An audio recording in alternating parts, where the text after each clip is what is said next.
Welcome everyone to the final session of today's forum, where we're going to be moving from higher education into the professional workplace.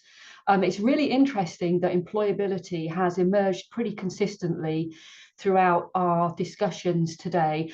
And so I think that just signals that it's something that we're very conscious of as educators, the fact that there's this big thing that's kind of come into our professional lives as educators that has quite significant consequences for our students in terms of skills and careers prospects. So it kind of seems right that we end up with this look at AI in the professional workplace and hear from some currently practicing environmental professionals about how they're using AI in their professional practice. So I'm delighted that we've got two environmental professionals joining us this afternoon, Mohammed and Tiffany. So our first speaker is Mohammed Habboub. Mohammed is a data science lead at Ramboll. He's passionate about harnessing the power of data and AI to solve complex problems and drive innovation in the engineering and consultancy fields. He has expertise in large language models, genetic algorithms, and geospatial data analysis, and excels in transforming data into actionable insights. So the floor is yours, Mohammed.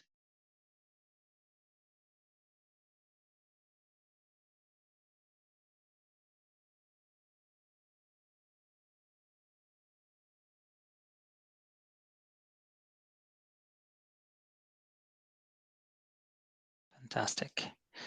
Cool. So in this presentation, I really want to get 5 messages across. And if you look at this prompt at the top, you will see a photo of 3 business leaders, 2 women and 1 man.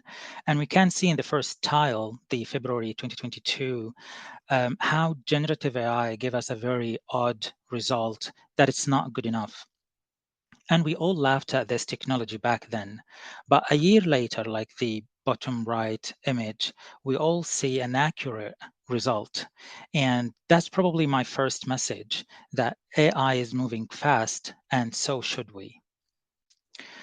So in Ramble, we always try to move fast as well. And I will show you like 3 projects just to give you a flavor of the projects that we do in Ramble.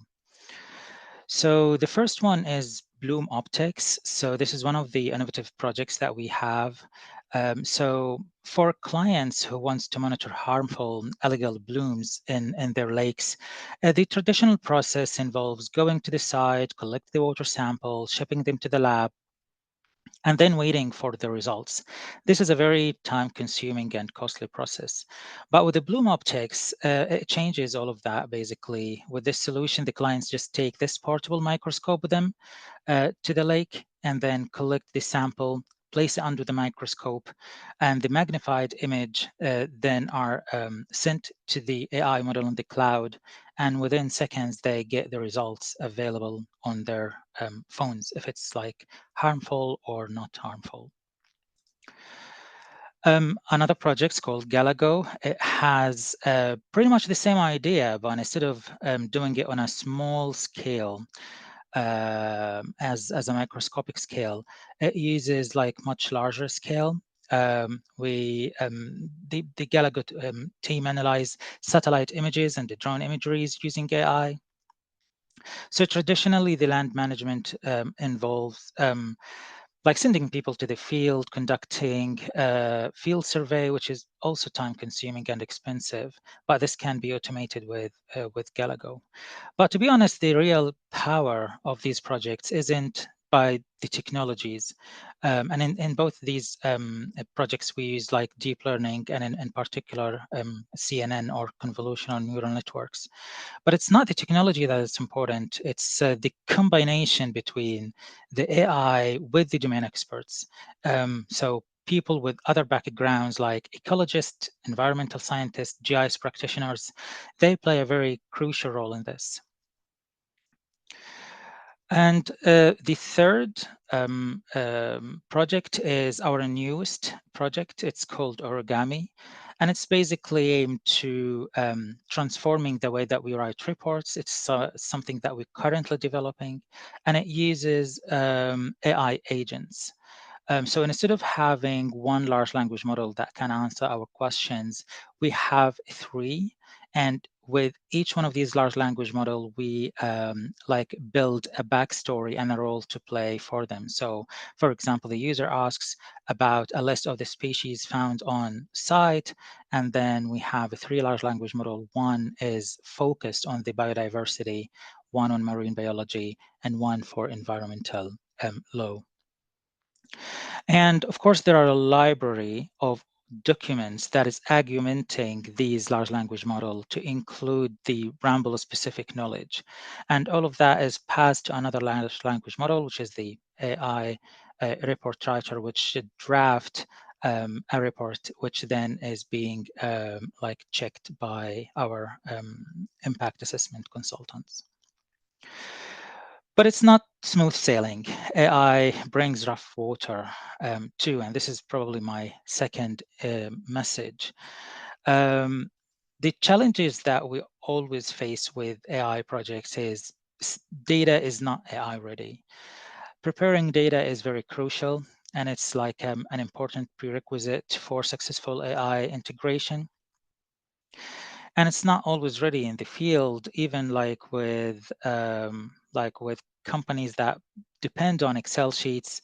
It's not sometimes in good shape. The second challenge is the doing AI for the sake of doing AI, just to be trendy. And I think this is something dangerous, to be honest, especially with the environmental concerns that you raise in the earlier speeches as well. And there might be more efficient tools for certain jobs than AI, then we use them instead of doing AI. And the third challenge is not everyone is ready. There is skill gap, especially with this fast-paced AI environment. So these are the three challenges that we usually face with these kind of projects. And my third message is like a glimpse of what we look for in a graduate, so we can prepare them better in the age of AI. So when they start, they going on with the onboarding. This is the honeymoon phase, if you want to say. And then after that, the graduate started to face new problems. It's very complex and entangled, and they try to entangle it. Sometimes that works, sometimes it doesn't. So they seek help, explain it to others. So they need to first to understand the problem in order to be able to explain it to others. And sometimes, like their colleagues, they know the answer, but then the graduate faces the reality that it requires skills that they don't have.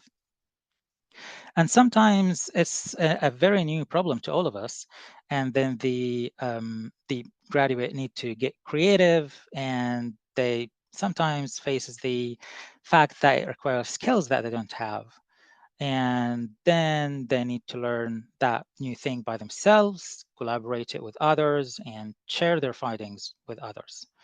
So basically, if we look at this journey, we see that there are three main skills that are very important, and we use them like on daily basis. The first one is problem solving, soft skills, and finally the continuous learning and self-motivation. And to be honest, the third one is the most important one, especially because like we are in a context of talking about AI and how fast that is moving. So the graduate needs to have that self-motivation to learn new things, to read books, to read papers, and so on. And the fourth message, we can't do this alone. We need academia support as well. So in Ramble, we are open for R&D on developing like new methods to tackle the new challenges we face. And with smart people like you and the practical experience that we have, miracles might happen. In addition, Ramble has like early career program. It's 2 years program, and for graduates, this is a very well designed to prepare graduates on how consultancy work is done. And within these 2 years, they will have like the full support and mentoring across this journey. And in addition to that, we have apprenticeship, which is different from early career. And like here are just like 5 facts about apprenticeship that sometimes people get a bit wrong. So there is no upper age limit for apprenticeship. So it starts from 16 and then go up to like to forever. And apprentices are paid a salary, and the period of apprenticeship is at least 12 months, and it can be up to 4 years. And it's levels, so it's not only for pre-graduation. We have levels, so sometimes we have up to master's level apprenticeship. And finally, the apprentices do not pay for their training, the training that they get. And my last message is real learning start with real problems. So there are 3 things that I think it's very important to prepare students for the real world. The first one is real world data. So to get students to use real world data, not toy examples. So these messy beast data sets that can take the fun out of any AI project, we need the students to use them. And interdisciplinary learnings. The real world are a little bit complex. So yes, the curriculums, we have biology, data science, and so on, but in real world, everything is just entangled. So data science doesn't work in a vacuum, and it's beneficial to learn different algorithms, but it's more efficient to learn and to link that with the environmental science, GIS, and engineering. And finally, teach AI ethics. And this is like a cornerstone if you want to design technologies to be fair and to be sustainable as well. And that's me. Welcome, Tiffany Cheung. Tiffany is a senior air quality consultant at Arup. She has over 6 years' experience working on a wide range of air quality modelling, monitoring, and advisory projects across sectors including aviation, property, and construction. So she's been pretty busy. Tiffany has completed an MSc in Environmental Technology at Imperial College and is currently finishing a degree apprenticeship with Multiverse, who are a delivery organisation, on data analytics.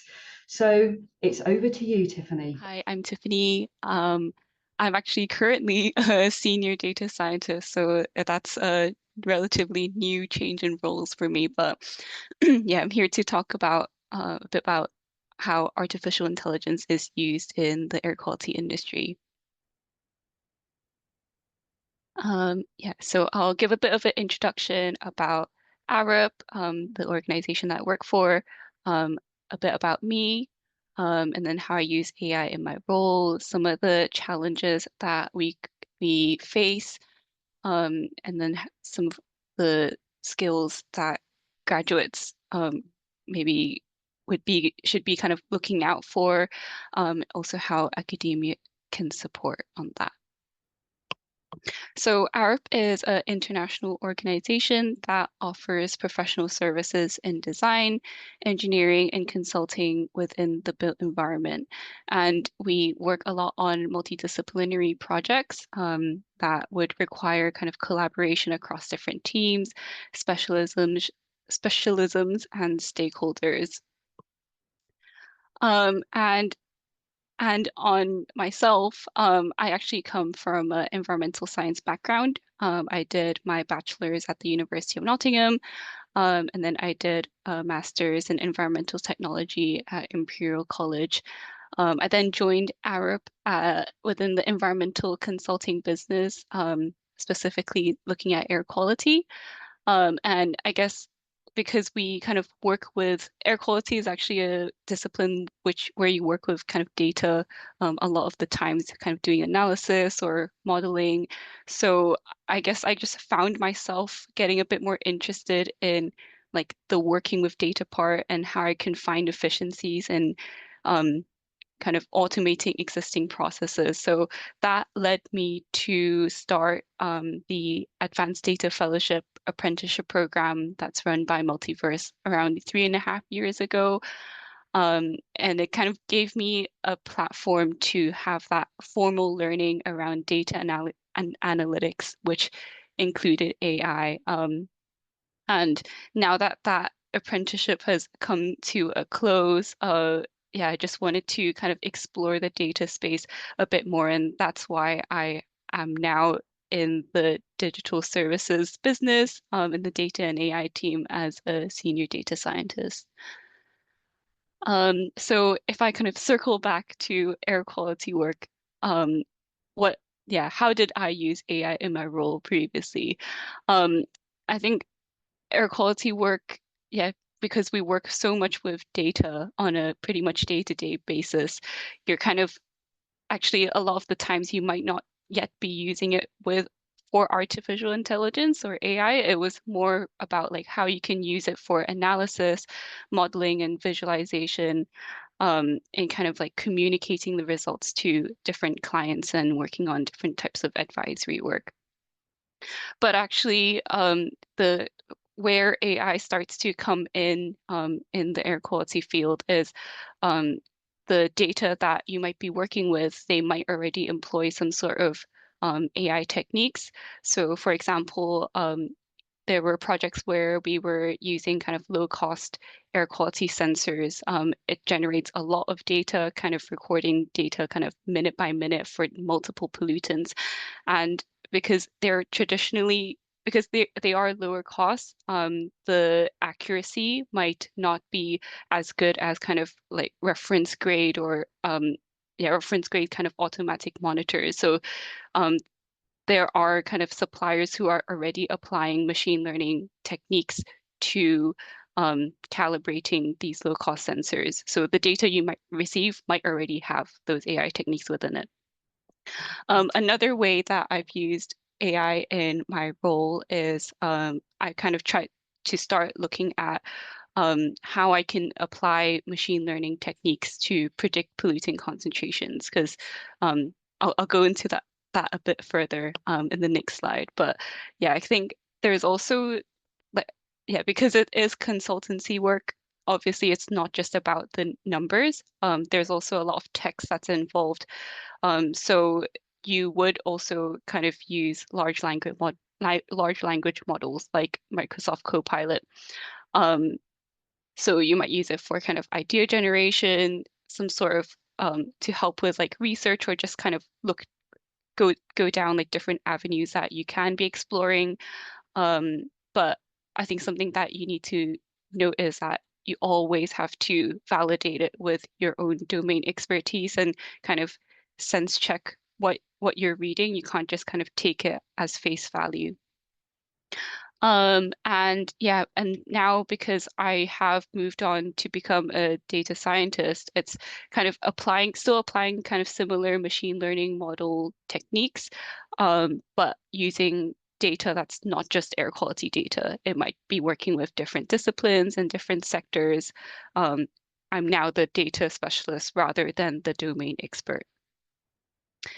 And then just to give a bit expand a bit on the example that I have on how I use machine learning model to predict air pollutant concentrations. It was actually a project that was kind of more like research based. I did it as part of my final project for the apprenticeship. So it kind of gave me a bit of like a way to just explore like what can I do with the data that we already have.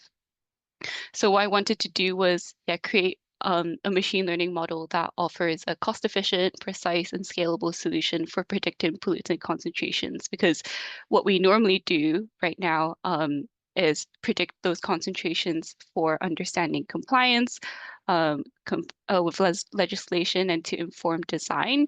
But these current methods, they involve a lot of different steps. You might be looking at different formats of data, and it can be quite manual and time consuming. So that's why I wanted to look at this solution.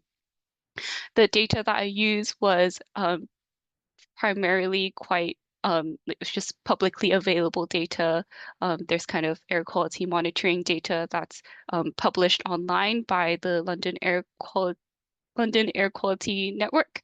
There's also a Department for Transport traffic counts, other data that kind of uses GIS. So you're kind of looking at imagery to extract some additional information that could be used. And then because I primarily focused on the pollutant of nitrogen dioxide, I collected data that was over 20 years. And we know that because of kind of like general, like natural, like fleet renewal and also different policies that have been implemented, there have been decreases in concentrations over time. So I wanted to detrend that, applying a simple linear regression. And then I used some sort of ensemble tree-based machine learning algorithms, such as XGBoost, random forest, to fit that all together and try to evaluate and understand what that model performance looks like. And so I guess the outcomes of it was we were able to develop that model, we evaluated it, and kind of looking at the metrics itself, it wasn't actually too bad. But yeah, right now it's not yet deployable, but it kind of provided some kind of insights and a bit of a way forward. I guess something that I wanted to also point out here is the kind of importance of it's not just about kind of putting all your data through a model. You also kind of need to apply the domain expertise and kind of dive into the model. Like, does it actually make sense? It's not just, you can't just take the results as it is. And so that brings us on to what are the challenges in using AI for air quality, but I think this might also apply to other environmental disciplines. I think one of the first ones is about kind of data quality and standardization. The data that we use, typically, they come in a lot of different formats. You might not always be looking at a complete set of data. There can be different gaps or inconsistencies. You might not always be looking at like a tabularized data format. You might also be trying to extract information from a PDF, and it can get quite messy. So a lot of the times, like before you even do AI, even when you're trying to do data analysis, you do need that well-structured and quality data set. The other point is about model interpretability and how you can, and building trust. I guess what I wanted to point out here is if you are building an AI model for someone, you're probably going to have to work quite closely with the domain experts because they'll ultimately be the end users for the product. So how can you get their trust to help kind of like use the model and also I guess influence others to also adopt those approaches. And then another one is on cross-disciplinary communication. As an environmental specialist, you're not necessarily going to have to like be the ones who like build these models from scratch.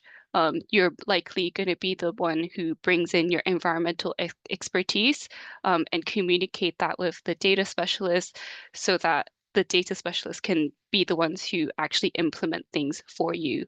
But you're kind of working very closely together to make sure that it suits everyone's requirements. And then as the environmental professional, you're very likely going to be the one who like communicates that back to the clients. How can you kind of demonstrate what the value the model can the AI can provide, and how can you communicate that effectively with different clients and different stakeholders to get their buy-in. And I think the last one, it was also about what those existing industry workflows are. In air quality, there is some sort of like industry specific guidance, and they might be specifying kind of some special established tools and software that's already been in the market for quite a long time, but they don't necessarily include AI solutions. So it kind of brings into that, it kind of becomes a bit of like a chicken and egg situation. Like you want to be able to implement this, but then without the demand for it, it kind of brings a bit of a challenge there. So I think in terms of those key skills for graduates, I think when you start as a graduate, I think the employer will not necessarily expect graduates to have all of these skills. Um, you don't, yeah, I think a lot of the times, like each team and each company, they might have their own kind of paths. So a lot of these skills, they'll be learned on the job. So it's not necessarily that you have to have any of these technical skills like down to the T. But I think something that would be really useful is just kind of showing the interest and curiosity in these areas. And particularly on those technical skills, it's about kind of data literacy. How can you work with the data, whether you can do any sort of visualization and how you interpret the data.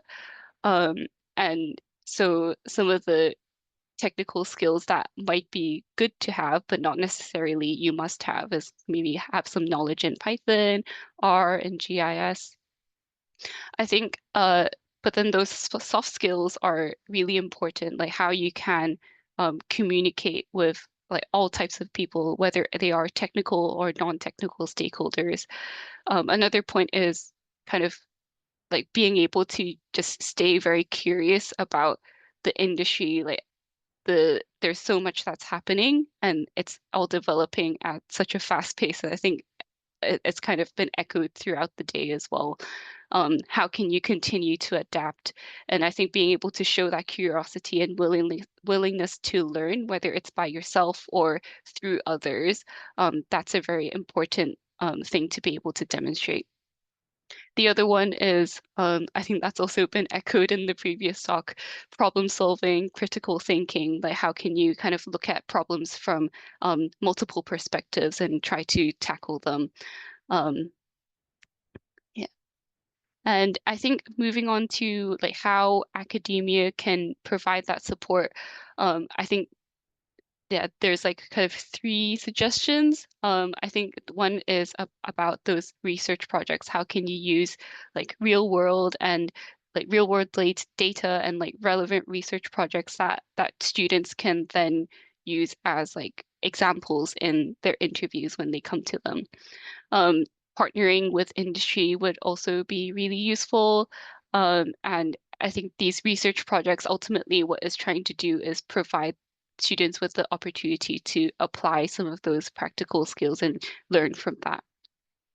Another one is kind of in the taught modules, like can we be incorporating more kind of like case study type modules that allows students to kind of just understand what the like industry data looks like, have a go at kind of accessing it, cleaning it, working with it to, yeah, just kind of help people understand what that data currently looks like and what kind of data you might be looking at working with. And then I think also there's one about like industry connection, like can you be inviting industry professionals as kind of guest lecturers so students can kind of get a bit more of an understanding about what it means to work in the industry. Can they be mentors or kind of collaborating? I guess that kind of speaks back to the point on like research projects. But yeah, and I think kind of just like what that future ready graduate looks like, kind of bring it all together on the skills that like employers look for, and also what academia can do to support its kind of that industry interdisciplinary learning and collaboration. You want to have project-based learning to allow people to kind of have that like be able to collect kind of different examples that they can use when they come to different interviews. And then working with the real world data, communication, and I think also that ethics and AI is kind of about like transparency, acknowledging the biases, so it doesn't just feel like a black box. And I think also the staying curious, just to continue learning, and it's all really part of a journey. Yeah, so that brings me on to the conclusions. Yeah, I think AI is a really powerful tool, and I think there's still a lot of potential within air quality and the environment sector that currently isn't yet like kind of fully explored, because there's still that issue with how you can get all the structured data in one space. But it should all be used very purposefully, having a clear understanding of what the problem you're trying to solve and acknowledging what those limitations could be. And then whether we can kind of look at stronger collaboration between academia and industry to help bridge that gap between theory and in practice within the industry.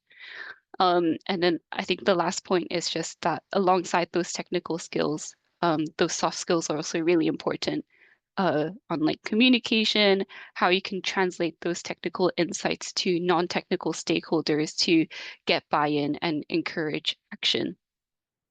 And that's it for me. Thank you.